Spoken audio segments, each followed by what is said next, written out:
44 օր հանրությանը կերակրում էին հաղթելու ենք թեզով։ Մի թեզ, որ իհարկե չափազանց գոտեպնդող էր այդ օրերին, ես ինքս եթերից այդ բառը ասելիս ամեն անգամ փորձում էի հավատալ, որ հաղթելու ենք, ապավինելով հայ զինվորին, հայ բանակին այնուամենայնիվ կամ նրան ինչ որ դրանից մնացել էր։ Զեկույցը եթե թողնենք մի կողմ, որի մասին հետո հայտնի դարձավ։ Դուք ինքներդ հաստատ կապի մեջ էիք եւ Ստեփանակերտ եւ գուցե ուրիշ աղբյուրներ էլ ունեիք։ Որ պահին 44 օրերի ընթացքում հասկացաք, որ չենք հաղթելու։ Երրորդ օրից։ Երրորդ օրը ես Ղարաբաղում էի եւ այն ինչ տեսել եմ ինձ բերել է 1-2 օրվա ընթացքում համոզմունքի, որ այս պատերազմում մենք պարտվելու ենք։ Եվ իմ գնալուց հետո 2 շաբաթ ես մնացել եմ Ղարաբաղում, ամեն օր Արկադի Ուկասյանի եւ Բակո Սահակյանի միջոցով փորձում էի հորդորել Արայիկ Հարությունյանին, որ անեն ամեն ինչ պատերազմը կանգնեցնելու համար։ Ակնհայտ էր, որ մենք պարտվում ենք։ Ինքը հակված չէր, թե ինչն էր։ Չէր կարողանում կապի դուրս գալ։ Չէ, կապը իրենց մոտ օրը մի քանի անգամ էր, նույնիսկ ես առաջարկեցի այն ժամանակ հանդիպենք նախկին նախագաներով եւ ներկա նախագահով, թեկուզ Արայիկ Հարությունյանի նկատմամբ իմ վերաբերմունքս հայտնի է։ Ինչ պետք է հայտնվեր այնտեղ նախագահի պաշտոնում։ Բայց այնուամենայնիվ ես ինքս գնացի, ես ինքս դա առաջարկեցի եւ ես ունեի կոնկրետ պլան գործողությունների, թե ինչը պետք անել։ Ինչ պլան էր, դա կարող եք հիմա ասել։ Պաշտպանությունը կազմակերպելու տեսանկյունից շատ կոնկրետ առաջարկներ էր եւ զուգահեռ իհարկե անել ամեն ինչ օր առաջ պատերազմը կանգնեցնելու համար։ Ինքը մերժեց։ Չուզեց հանդիպել եւ Բակո Սահակյանի միջոցով փոխանցեց հետեւյալը. եթե ես հանդիպեմ Քոչարյանի հետ, ինձ Հայաստանի վարչապետը ուտելու է։ Ուղղակի իր բառը։ Ինձ կուտի։ Հիմա սա է, ուրեմն այն ժամանակ Ադրբեջանից ավելի քիչ էին վախենում պատերազմի ժամանակ, քան տվյալ դեպքում իմ հետ հանդիպել եւ քննարկելու հանգամանք։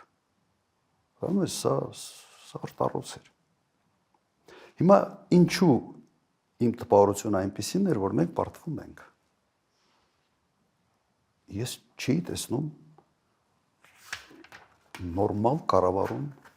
բանակի ուղղակի չկար։ Որովհետև միջև այդ այնպիսի փոփոխություններ էր կատարվել հրամանատարական կազմում եւ առանցքային պաշտոններում նշանակվել են մարդիկ, որոնց հակով չէր այս պատերազմը։ Սա ակնհայտ երևում էր։ Իսկ կադրային քաղաքականությունը հետեւյալն էր, ինքը չէր վստահում բանակին եւ ուզում էր բանակում կարևոր պաշտոնների վրա ունենալ լոյալ մարդկանց։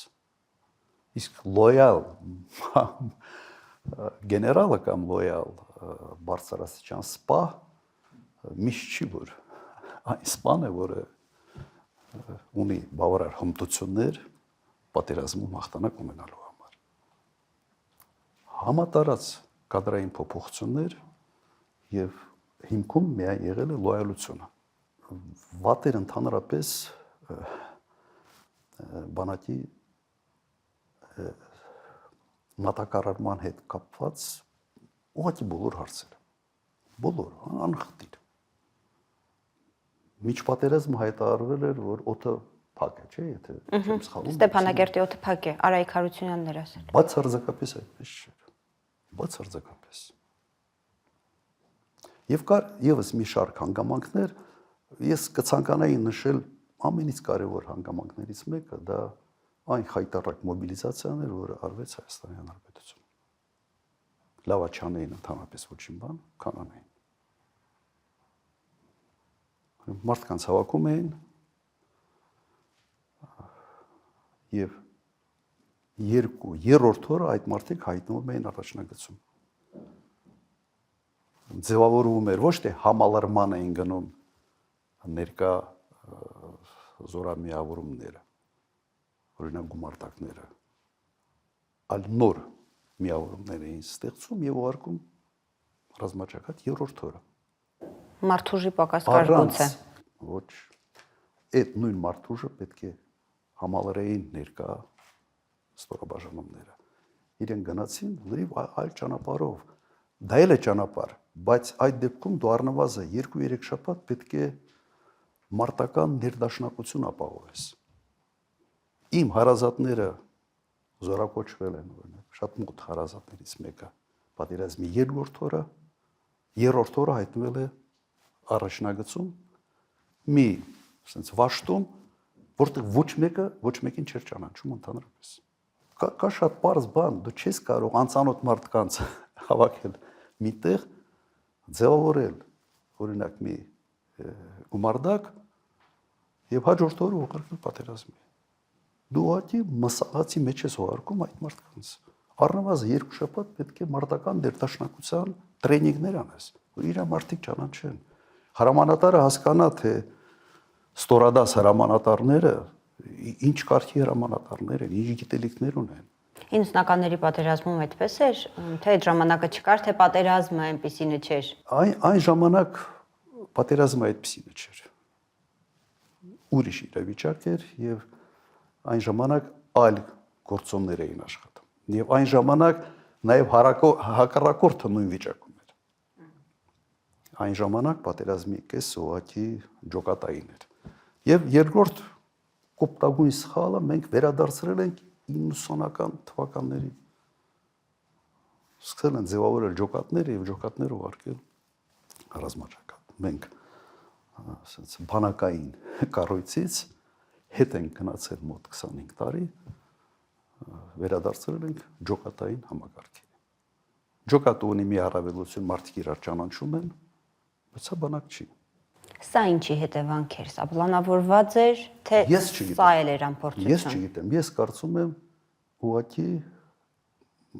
մարդիկ չունեին փորձ, չունեին գիտելիքներ, բայց հագել են մի կոստյում,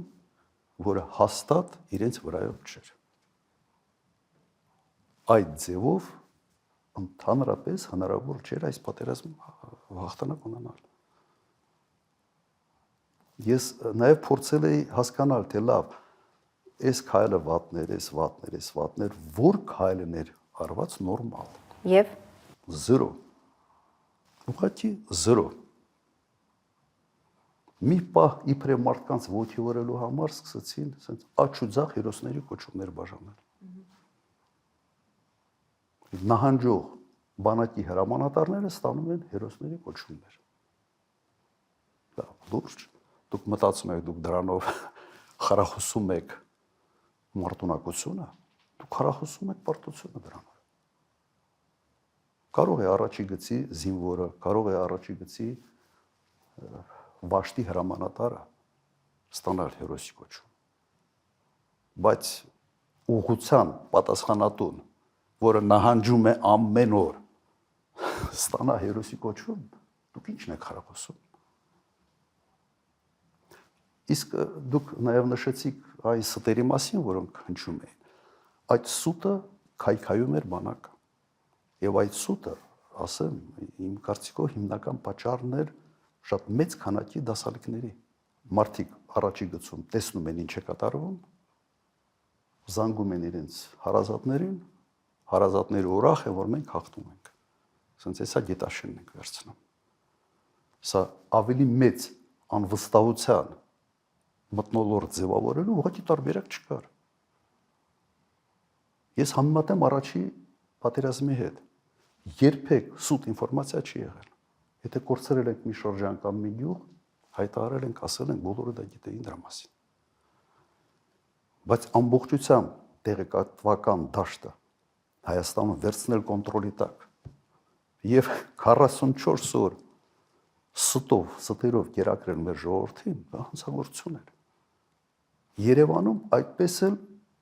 մարդիկ, այսպես այդ տագնապի զգացողությունը չունեցան։ Նույնիսկ դիակներ էին ուժ բերում։ Այդ մեքենաներում սպայկայի հավաքում էին, չէին բերում, որ ստեղ շատ չտարածվի, որ այդ սուտը չբացահայտվի։ Ասեմ, պատերազմի լավ բառ չեմ միգուցե օգտագործում, բայց այդ պատերազմները ասած մենեջմենտի կառավարման կարիք ունի։ Բոլոր ուղղություններով լծախողված էր։ Հիմա կրկնեմ, դա փորձի բացակայություններ, այլ քաոտիկ մտածելակերպի, երեկոյան մի բան մտածես, գիշերը մի ուրիշ բան անես, առավոտյան մի ուրիշ բան, դա բնորոշ է այսօրվա ղեկավարին եւ սա միայն քաոս էր ստեղծում բոլոր ուղղություններով։ Բոլոր